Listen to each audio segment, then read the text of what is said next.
me show you this photograph. Yesterday, I believe it is. This person here is a sanctioned terrorist. Look who's behind him. Pakistani military. Look at the coffins there. They have the Pakistani national flag. If you're going to be giving terrorists state funerals, what does that make of your system? This guy brought receipts and he is not afraid to show them. You have got to hear what he says, because the points that he makes are clear to the world that India's position holds the position of the world. And Pakistan may just have some soul searching to do. It's one thing to hear it. It's another thing to take a second. Let it marinate. Bring your truths and your opinions into each soundbite to make it make sense from the start to the finish. So ladies and gentlemen, please click that like button if you would, and subscribe if you feel led, and hit that notification button so that when we get this information out, you can get this information in. And feel free to comment below, because it's here where all your voices are heard and critical, and for intellectual dialogue to be pondered, so that we can together find some unity in agreeing to disagree with rationalism and understanding that we're all just wanting the same things, like truth and world peace, right? So let's get those thinking caps put on. God bless you all, and go ahead and roll that clip. India's High Commissioner to the UK, Vikram Doraiswamy. Thank you so much, High Commissioner, for joining us here on the programme. The warning that Pakistan has issued, saying the world will find out when they do strike back. How concerned are you that this thing is just going to start to escalate? Let me point out that the original escalation is Pakistan's sponsored terror group's attack on civilians in Pahalgam on 22nd April. So I think he's saying that here it's a tit for tat.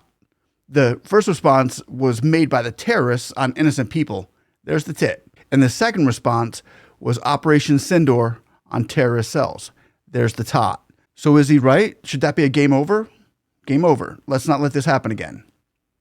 Let me know down below. And this is clip 1. So if you hit that response, put a 1 in your response so that people know that you're responding to that clip, and we'll be able to understand each other a little bit more here, right? Hit the next one. Our response thereafter was precise, targeted, reasonable, and moderate. It was focused principally and solely on terrorist infrastructure. We did not strike the Pakistani military establishment. We did not strike national infrastructure. And we made it abundantly clear, including in the briefing that was given yesterday morning by our permanent secretary, our foreign secretary, and by military officers, that the object of this exercise was clearly to avoid military escalation. The fact was actually acknowledged in a left-handed way, of course, by the Pakistani side in terms of their own statements, official statements, which said that the airspace hadn't been violated and that, no military establishments were attacked. No military establishments were attacked. Pakistan concurred with that fact. But, I don't think the United States would appreciate Mexico crossing the country's border and bombing on American soil. Even if they said, don't worry, we didn't bomb the military. That just wouldn't fly in America. But on the other side of the spectrum here, if the United States were harboring terrorists, whether directly or indirectly, and were unaliving Mexicans, I'd be like, oh, you came over here and did that? Thanks. Thanks for doing our dirty work for us. Because if our country can't protect you from terrorists, then it's your country's responsibility to do whatever it has to do to keep the people safe at all costs. Not to mention, the whole world wanted to join India in finding the thugs that attacked Pahalgam. Those are just my thoughts again. Once again, that was clip 2. Tell me yours. And yet they did say that civilians were killed in this attack. You see the images that they put out themselves. These were at places well known and identified even in Western media for many, many years as central points in the terrorism infrastructure of the Jaish-e-Mohammed, the Lashkar-e-Taiba, the Hizbul Mujahideen, well-known parts of that. Okay, stop right there for a second. Take a second. Sorry for stopping it so fast on that one, but it bothers me. And I don't know if it bothers you, but they're saying that these were well-known cells that we've known about for years, and we just needed a good reason to go blast them now? I mean, if the West knew about them, then what gives? I mean, really? Well, we just wanted to make sure that we weren't going to go need their services for an upcoming coup d'etat in Africa? What gives? I don't know. I mean, there's nothing on the calendar. Go ahead and bomb them now. Really? This should have been done a long time ago, in my opinion. Sorry, but that bothers me. When we knew that they were there for years, it's like they say that all the time. The question you have to ask yourself, however, is the other one, which is that if Pakistan says it's retaliating, as my colleague, the Pakistan High Commissioner, said here yesterday, what are they retaliating about? They're retaliating against attacks on terrorism infrastructure. So what does that tell you of their relationship with the terror groups? Well, they're saying that they're distancing themselves completely from Pahalgam, and they're saying they had nothing to do with it. They've said that they've asked for an investigation, and India has refused an international investigation that they were happy to cooperate in. Well, this is a story we've heard multiple times before. In 2016, after the Pathankot attack, which you referred to, we offered them an unprecedented amount of access to an Indian Air Force base, which had been attacked at Pathankot. DNA samples, telephone records, the whole works. It was supposed to be a joint investigation. We never got invited for the second part of it. And frankly, each time, if you go all the way back to 2008 to the Mumbai terror attacks, where a substantial amount of information and material evidence was provided to the world and to Pakistan, who made the same generous offer of cooperation, all they've used it for is to hide their tracks and to take away fundamentally what are assets of their deep state. So here she did say that Pakistan agreed to a joint investigation, but he comes back with, we've tried that. And we know their tactics now haven't really changed from the past. We've invited them to help us before, and they've screwed us and used us. It reminds me of a story. Remember that story of the snake and the turtle? Anybody? Like turtle is on the one side of the river, and there's a snake on the same side of the river. And the snake goes, "Hey, can you give me a lift over to the other side of the river?" And the turtle says, "No, you're a snake. I'm not gonna. You'll bite me."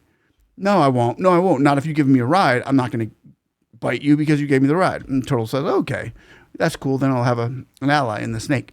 So he floats the snake over to the other side. Snake gets off, and the snake turns around and bites him. The turtle's like, "Hey, what'd you do that for? You said you wouldn't bite me."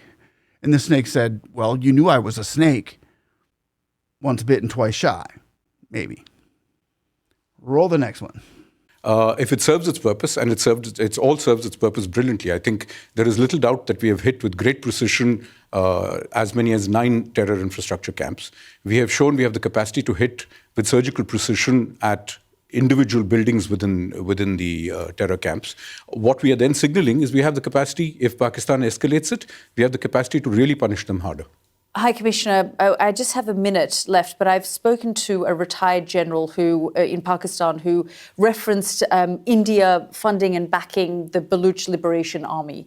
They've said that they have done that for years, and when I asked him about Masood Azhar, he said, well, their family members were targeted. Should we be doing the same to, the high-level militants from the BLA, the Baluch Liberation Army, that are seen and operate within Delhi? Well, look, let me show you this photograph of yesterday, I believe it is, to your viewers.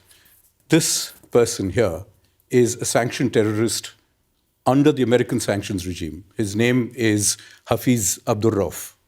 He's a brother of the founder of the terrorist groups that you're mentioning. Look who's behind him, Pakistani military. Look at the coffins there. They have the Pakistani national flag. If you're going to be giving terrorists state funerals, what does that make of your system? And everybody knows that for the last 30 years, Pakistan has used this as a means of subcritical warfare against India. If the international community really wants to be able to look at this and worry about it, the simple solution is to tell Pakistan it has an opportunity for an off-ramp. Hey, stop that right there. Stop that right there for a second. Can we get a close-up on that? Is that General Asim Munir standing behind Hafiz Abdul Rauf? Is that General Asim Munir standing closely behind Hafiz Abdul Rauf? No, that can't be Asim Manor. It can't, because as an army chief, he would be likely be wearing a uniform with distinct insignias like a shoulder epaulets or with stars or other high-ranking markers. Never mind. But let me just say that this was a beast mode move. I mean, showing pictures of a country's army standing in solidarity with terrorists at a funeral. What more proof do we need than that? That's just my question. What more proof? Oh, besides her coming out and saying that she can't prove the authenticity of the photo. These are things that the world should have compelled Pakistan to do 30 years ago, and to compel them to implement their promises about taking down this infrastructure. It has not done so. We can't verify these images ourselves. But anyway, the final words that he gave on this were that Pakistan has an opportunity now for an off-ramp. Let's be done. They can be done with this. Take this as a sign to start doing better in your country for your people and for your neighbors as well, whether you like us or not. I mean, I think Pakistan needs to take a chill pill now. India looks like they've accomplished their objectives, and for Pakistan to even think about retaliation would just, I mean, how much more stupid can you be and still breathe? You know, they should think about a thank you card. But that's just what I think. Let me know what you think down below, and we do read your comments. So please like, subscribe, click that notification button. When we get information out, you can get information in. And we love you all and are grateful for having you here. Thank you from the bottom of our hearts. One world, one love. Let's get together and feel all right.